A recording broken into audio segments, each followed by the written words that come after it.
যদি পালক গজায় তার পালকটাকে আমরা কেটে দেব। আর অনেক হয়েছে। মানুষ এটা চায় না, মানুষ তোলাবাজি চায় না, হিংসা চায় না, মারামারি চায় না। মানুষ কি চায়? একটু শান্তিতে থাকতে।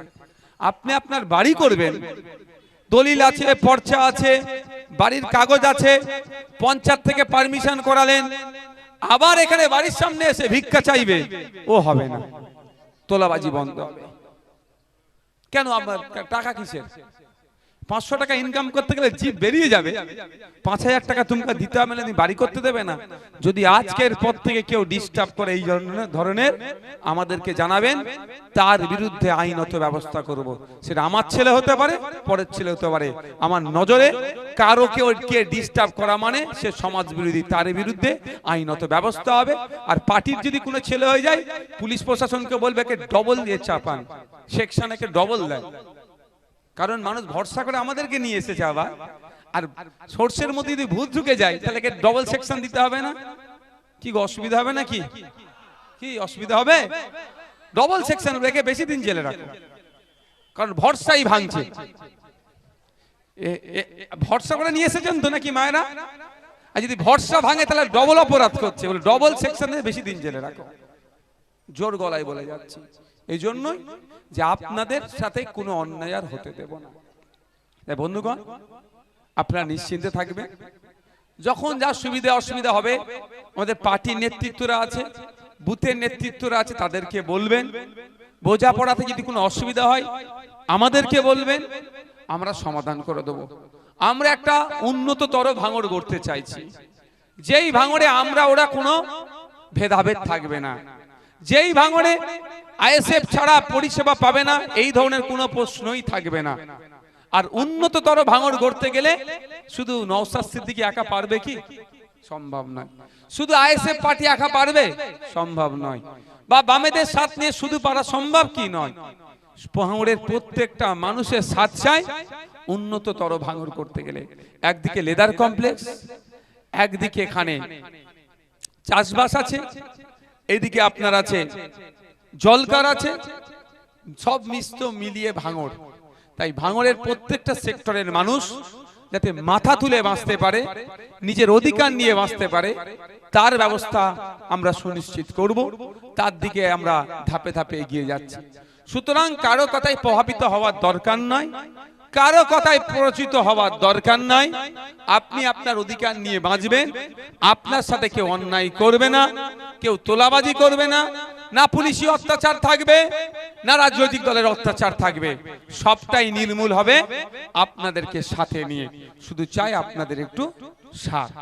তাই বন্ধুগণ, বক্তব্য দীর্ঘায়িত করব না।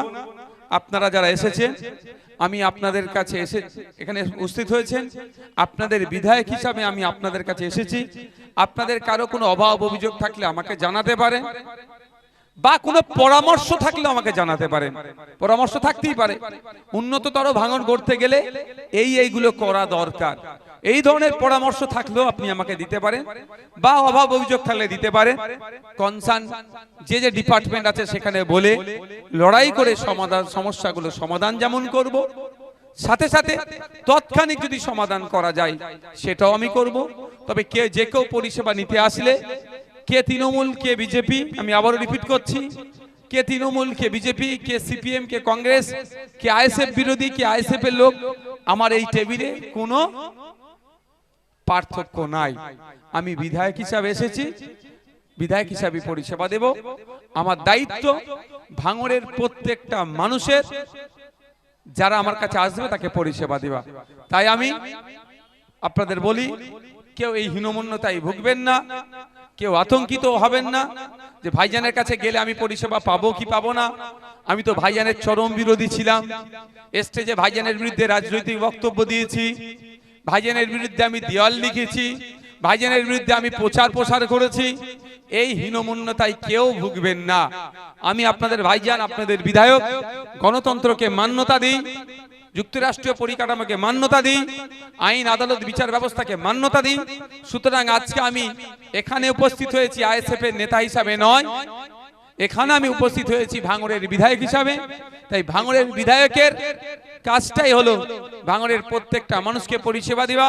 আপনাদের জানা আছে যখন রাজ্জাক খাঁকে খুন করে আমি তখনও বলেছিলাম যে এই কেসটা আমি লড়াই করব।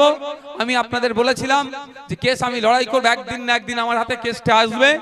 শুধু আমি সময় দিচ্ছি না, সামার ভ্যাকেশনের জন্য কোর্ট বন্ধ আছে। আপনি আগামী দিনে দেখবেন রাজ্জাক্কার ফ্যামিলিকে নিয়ে আমি কোর্টে যাচ্ছি, রাজ্জাক্কার খুনিদেরকে আমরা খুঁজে বার করব, খুনিদেরকে শাস্তি দেব বলে। কিন্তু রাজ্জাক্কার ফ্যামিলি কি? তৃণমূল। রাজ্জাক্কা কে? তৃণমূলের নেতা। কিন্তু আমার ভাঙড়ের মানুষকে খুন করেছে। আমার কাছে Trinamool, BJP, CPM, Congress, ISF কিছু নয়। আমি বিধায়ক, আমার কাছে এসেছে, আমি তারা যারা খুন করেছে খুনিদের বিরুদ্ধে লড়াই করব, পরিবারকে ইনসাফ দেব, সে লড়াইটা করব। যদি রাজ্জাক্কা তৃণমূলের বুথ অঞ্চল সভাপতি হতে পারে, তার খুনিদের বিরুদ্ধে লড়াই করতে পারি, তাহলে আপনার বুথের কেউ তৃণমূলের হয়ে দেয়াল লিখেছে, তৃণমূলের হয়ে প্রচার করেছে মানে তাকে পরিষেবা পাবে না, এই হীনমন্যতায় কেউ না ভুগে। আর দুটো কথা বলে শেষ করব। প্রথম কথা হচ্ছে এসআইআর। শুরু থেকে এখনো পর্যন্ত আপনাদের আমি ছেড়ে গিয়েছি এসআইআর থেকে। কি বলেছি? একজন কেন 1000 লোকের যদি আইনি সহায়তা লাগে আমি আইনি সহায়তা দেব। গত 3 দিন আগে কলকাতাতে আমরা র্যালি করলাম, ডেপুটেশন দিয়েছি। ওখানে গিয়ে যেটা জানতে পেরেছি বিভিন্ন অফিসারদের সাথে কথা বলে, এটা অত্যন্ত ধীর গতিতে হচ্ছে। কতটা সঠিক বলতে পারবো না, যতটুকু জানতে পেরেছি সেটাই বলছি। ধীর গতিতে হচ্ছে, এটাকে স্পিড আপ করতে হবে। ধীর গতিতে হওয়ার জন্য আমাদের মধ্যে যাদের নাম ডিলিট হয়েছে তারা একটু আতঙ্কে আছে, ভয়ে আছে, কি হবে না হবে। সেই জন্য আমাদের গত পরশুদিনকে এই কলকাতাতে মিছিল এই জন্য এই মর্মেই ছিল যে, পরশুদিনই ছিল তো নাকি,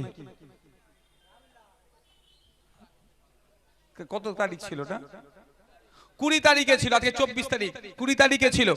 যেই মর্মেই দ্রুততার সাথে 27 লক্ষ এর নিষ্পত্তি করাতে হবে। 27 লক্ষ নিষ্পত্তি করিয়ে ভোটার লিস্টে নাম তুলতে হবে।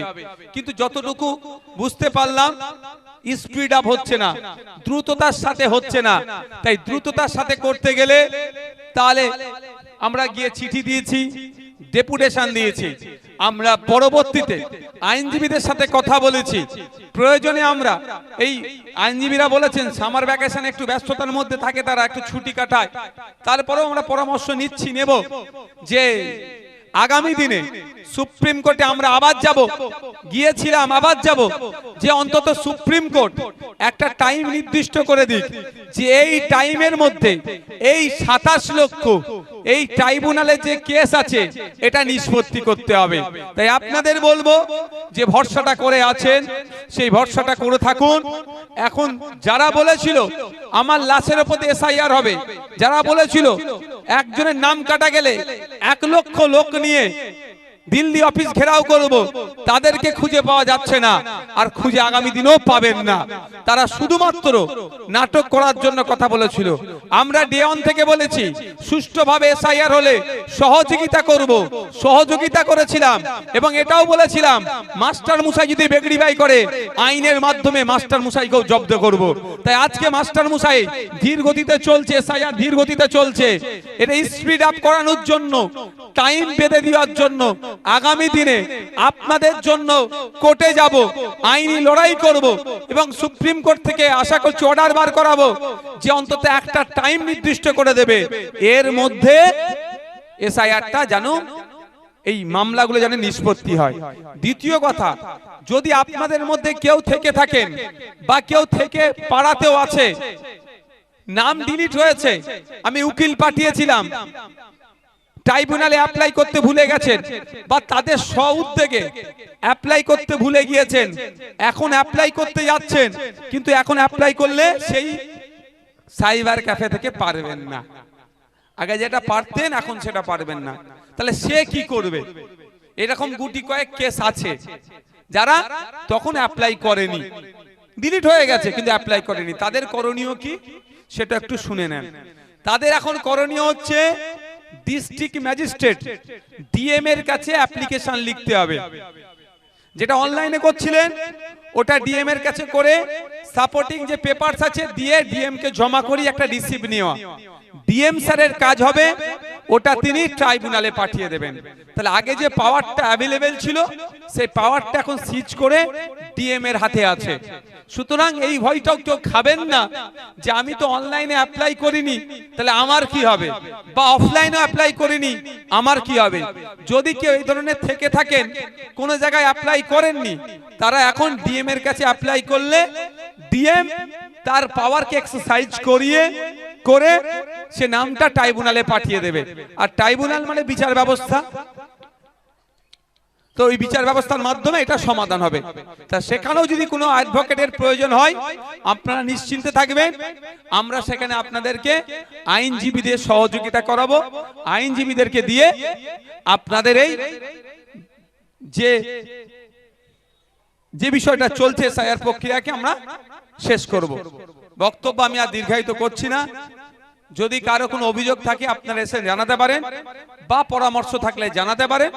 পাঠিয়েছে আপনারা প্রমাণ করেছেন ভাঙড় থেকে কোনো বোম বাঁধা নেতা, তোলাবাজি কাটমানি করা নেতাকে জিতিয়ে পাঠাননি।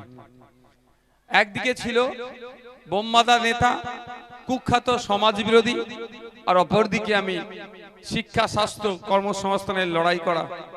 তা আপনারা ভাঙড়ের মানুষ 1,26,555টি ভোট আমার পক্ষে দিয়ে আমাকে বিধানসভায় পাঠিয়েছে।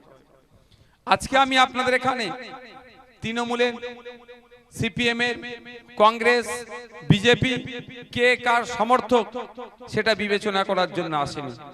আজকে আমি এখানে এসেছি একজন বিধায়ক হিসাবে। 4 মে যতক্ষণ না পর্যন্ত আমার হাতে সার্টিফিকেটটা ছিল ততক্ষণ পর্যন্ত আমি বামেদের সমর্থনে আইএসএফ এর প্রার্থী ছিলাম। যখন আমার হাতে সার্টিফিকেটটা পেয়েছি তখন আর আমি কোনো নির্দিষ্ট দলের নয়, আমি টোটাল ভাঙড়বাসী। তো সুতরাং পরিষেবা পাওয়ার ক্ষেত্রে আমার নজরে কেউ তৃণমূল, কেউ বিজেপি, কে সিপিএম, কে কংগ্রেস, কে আইএসএফ বিরোধী,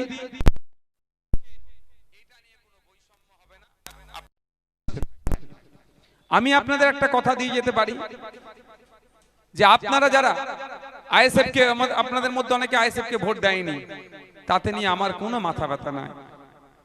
1,26,555টা ভোট পেয়েছে আইএসএফ, 30,000 ভোট পেয়েছে বিজেপি, 94,000 ভোট পেয়েছে তৃণমূল। তো পরিষেবার ক্ষেত্রে আমি কোনো বৈষম্য করব না। ওই 30,000, 94,000, 1,26,000 ভোটার সবাই আমার নজরে ভাঙড়ের ভোটার, সকলকে আমার পক্ষ থেকে সমানভাবে আমি পরিষেবা দেব। তাই কেউ যদি হীনমন্যতায় ভোগে তাদের উদ্দেশ্যে আমার বার্তা, এটা আমরা ওরা নয় নওশাদ সিদ্দিকীর কাছে। কারণ পঞ্চায়েত নির্বাচনে তো প্রার্থী দিতেই দেয়নি। পঞ্চায়েত নির্বাচনের পরে যখন সার্টিফিকেট আনতে যাওয়া হয়েছে, আইএসএফ করেছে বলে তাদেরকে সার্টিফিকেট দেওয়া হয়নি, তাদেরকে দূর দূর করে হাঁকানো হয়েছে। আমি আপনাদের বলবো, মাইকের আওয়াজ যাচ্ছে, আমাদের কাছে ওই কোনো বৈষম্য থাকবে না। কে আইএসএফ করে, কে আইএসএফ করেনি, ও লড়াই আমাদের মধ্যে নয়। একজন বিধায়কের রেন্ট থেকে যে সুযোগ সুবিধা পাওয়ার দরকার, আইএসএফ যিনি করেন যতটা পাবেন, আইএসএফ এর বিরোধীও অতটাই পাবে, আপনারা নিশ্চিন্তে থাকতে পারেন। তাই বন্ধুগণ, দু একটা কথার সাথে বলবো, লড়াইটা আমার কার সাথে একটু জানতে হবে। এইরকম না হয়ে যায় যে আইএসএফ এর ঝান্ডা ধরে পারিবারিক অশান্তি মিটানোর চেষ্টা হচ্ছে। আমি কিন্তু সেটা হতে দেব না। হ্যাঁ, যারা অন্যায় করেছে তাদেরকে ছাড় দেব না। শরীফুল ভাইদের উপরে যে কি বুল্ডোজার চলেছে আমরা ভুলে যাচ্ছি না, তাদের ছাড় নেই। কিন্তু পারিবারিক অশান্তি মিটানোর জন্য 4 তারিখ সন্ধ্যার থেকে আইএসএফ হয়ে গিয়ে অন্যের উপরে অত্যাচার, এগুলো কিন্তু আমি প্রশ্রয় দেব না। আপনাদের বলি, লড়াইটা আমার তার সাথে যে আবাস যোজনা থেকে কাটমানি নিয়েছে। আপনাদের বলবো, মায়েরা, বাপেরা, লিস্ট তৈরি করুন। আপনার বুথে, আপনার এলাকার লিস্ট তৈরি করুন। আবাস যোজনা থেকে কে 10,000, 20,000 নিয়েছে, যারা 10,000, 20,000 নিয়েছে তাদেরকে বার করে ওই গরিব মানুষটাকে আবার ফিরিয়ে দেবে। এই লড়াই আমি করব আপনাদের জন্য। তৃণমূলের এজেন্ট বসেছিল, তৃণমূলের হয়ে দেয়াল লিখেছে, তৃণমূলের হয়ে প্রচার করেছে, তার সাথে আমার লড়াই নয়, তার সাথে আমার মতবিরোধ হতে পারে রাজনৈতিক, এতটুকুই। কিন্তু যে গরিব মানুষের বিধবা ভাতা থেকে কাটিং করেছে, বার্ধক্য ভাতা থেকে কাটিং করেছে, 100 দিনের কাজের নামে তোলাবাজি করেছে, 100 দিনের কাজের টাকা খেয়েছে, তাদের লিস্ট তৈরি করুন, তাদের কাছ থেকে ওই টাকাগুলো আমরা বার করব, তাদের আমরা ছাড় দেব না। কিন্তু একজন তৃণমূল করেছেন, একজন বিজেপি করেছেন, বা একজন আইএসএফ এর বিরোধী ছিল বলে তার সাথে আমাকে লড়াই করতে হবে, এটা কিন্তু আমি করব না, আপনাদের জানিয়ে দিয়ে যাই। ধন্যবাদ জানাবো ভাঙড়ের মানুষদেরকে যে আপনারা আপনাদের মূল্যবান ভোট আমার পক্ষে দিয়েছিলেন বলে আজকে ভাঙড়ের সুদিন ফিরেছে কি ফেরেনি? বলুন, আপনারা ফিরেছেন কি ফিরেননি?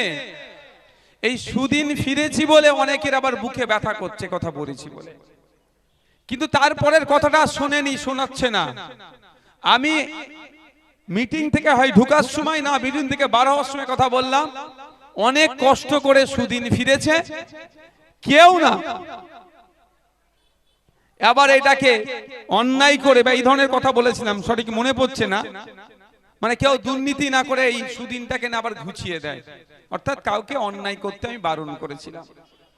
ভাঙড়ে এসে ভাঙড়ের মানুষের জন্য বলেছি, এখনো যারা ভাবছে তৃণমূল ফিরে আসবে আর তৃণমূল ওদেরকে উদ্ধার করবে, তারা এই ভিডিওটাকে কাটিং করে আমার নামে বদনাম ছড়াচ্ছে। তৃণমূলে আসবে কি আসবে না, ফলতা নির্বাচন থেকে বুঝতে হবে। আমি বলেছিলাম না 4-5 নম্বরে থাকবে, নোটার সাথে লড়াই করবে, সেটাও পেত না। এ কেন যতটুকু পেয়েছে এটাও পেত না, কেন পেয়েছে সময় আসলে আমি বলবো। তারা এটাকে মিথ্যাচার করে আমার নামে বদনাম করার চেষ্টা করছে, আমি এগুলোকে পাত্তা দিই না। কিন্তু ভাঙড়ের মানুষের কাছে একটু খোলাসা করা দরকার। ভাঙড়ের মানুষদের বলবো, শান্তির সাথে থাকবেন, আপনি আপনার অধিকার নিয়ে থাকবেন। কে তৃণমূল, কে বিজেপি, কে কংগ্রেস, কে সিপিএম, কে আইএসএফ বিরোধী, কে আইএসএফ, ওটা দিয়ে বিচার হবে না। আপনার অধিকার নিয়ে আপনি থাকবেন। আপনার অধিকারে যদি কেউ হস্তক্ষেপ করে, সেই যদি আইএসএফ এরও ছেলে হয়, আমি আপনাদের কথা দিয়ে যাচ্ছি, আমার সাথে আপনারা যোগাযোগ করবেন, তার বিরুদ্ধে ব্যবস্থা নিতে আমি একটু কুণ্ঠরোধ করব না। কারণ আপনারা মূল্যবান ভোট দিয়েই তো তোলাবাজ মুক্ত ভাঙড় তৈরি করছে, গুন্ডা মুক্ত ভাঙড় তৈরি করার জন্যই তো আমাকে ভোটটা দিয়েছিলেন কি মায়েরা, যাতে মারামারি হিংসা না হয়। এই তো আমার এখানে এই দোকান, এই মোড়টাতে, নামটা ভুলে যাচ্ছি, মাথায় মেরে মাথাটা নষ্ট করে দিল, হ্যাঁ, হাকিম হাকিম হাকিম বাবু, তা আমরা ভুলে যাচ্ছি কি?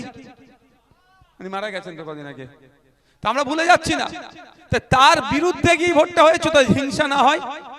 তাহলে আপনারা ভোট দিয়ে ওই নটোরিয়াস ক্রিমিনালটাকে ভাঙড় থেকে তাড়িয়েছে, সাথে সাথে যত গুন্ডা মস্তান ক্রিমিনাল আছে ভাঙড় থেকে তারা ভয়েই ভাঙড় ছাড়া হয়েছে। তা আপনাদের ভোটের জন্যই তো হয়েছে। আমি আপনাদের কথা দিয়ে যাচ্ছি, আপনাদের সাথ আমার লাগবে। নতুন করে গুন্ডা মস্তান ক্রিমিনাল সমাজ বিরোধীকে ভাঙড়ে জন্ম হতে দেব না। সাথ দেবেন তো? নতুন করে তোলাবাজকে আর জন্ম হতে দেব না ভাঙড়ে। যে কটা তোলাবাজ ছিল তারা আজকে ছাইছুট হয়েছে, সেই সুযোগে কেউ যদি আবার নতুন করে তোলাবাজের জন্ম দিতে চায়, আমার থেকে আমাদের ভাঙড়ের বাসী তারা কি করবো, আমরা তার বিরুদ্ধে ঐক্যবদ্ধ হয়ে লড়াই সংগ্রাম করব, তাকেও আমরা অঙ্কুরেই বিনষ্ট করব। শুধু চাই কি আপনাদের সহযোগিতা। পাবো তো নাকি? পাবো তো নাকি সহযোগিতা? সহযোগিতা আপনাদের লাগবে, কারণ অনেক হয়েছে, অনেক হিংসার আঙুলে ভাঙড়কে জ্বালানো হয়েছে, অনেক খুন হয়েছে, অনেক মারধর হয়েছে, অনেক মায়ের কোল খালি হয়েছে, অনেক পিতা তার সন্তানকে হারিয়েছে, অনেক সন্তান তার পিতাকে হারিয়েছে, অনেক মা তার স্বামীকে হারিয়েছে। আর নয়, হিংসা এবার বন্ধ হবে। আমরা ভাঙড়ের মানুষ খেটে খাই, আমরা পরে নিয়ে আমাদের চলে না। সকালবেলা উঠে কেউ লেদার কমপ্লেক্সে কাজে যায়, কেউ মাঠে কাজে যায়, বিভিন্ন জেলার কাজ কর্মস্থলে যায়, কর্ম করে আমাদের সংসার চলে ভাঙড়ের মানুষের। পরের মেরে কুটে আমাদের সংসার চলে না। গুটি কয়েক যারা পরে নিয়ে সংসার চালাতো, আজকে ভাঙড় থেকে তারা সাইট হয়ে গেছে, নতুন করে ওইরকম লোকের আর জন্ম দেব না। তাই লক্ষ্য আপনাদের রাখতে হবে, শুধু নওশাদ সিদ্দিকী একা লক্ষ্য রাখলে হবে না, আপনাদেরও লক্ষ্য রাখতে হবে যে ভাইজানের সাথে যারা উঠা বসা করছে, ভাইজানের আদর্শ নিয়ে, পার্টির আদর্শ নিয়ে চলছে কি চলছে না, আপনাদেরকে সেটা লক্ষ্য রাখতে হবে। যদি মনে করেন ভাইজানের সাথে আছে, ভাইজান বড় ভাইজানের আদর্শের বাইরে যাচ্ছে, ভাইজান এসে বলে গেল কোন তোলাবাজের আর নতুন করে ঠাঁই হবে না, ভাইজানের পার্টির সিম্বল নিয়ে নতুন করে তোলাবাজি করছে, আমি আপনাদের বলে যাচ্ছি নির্দ্বিধায় আপনাদের বিধায়কের সাথে যোগাযোগ করবেন, যার যদি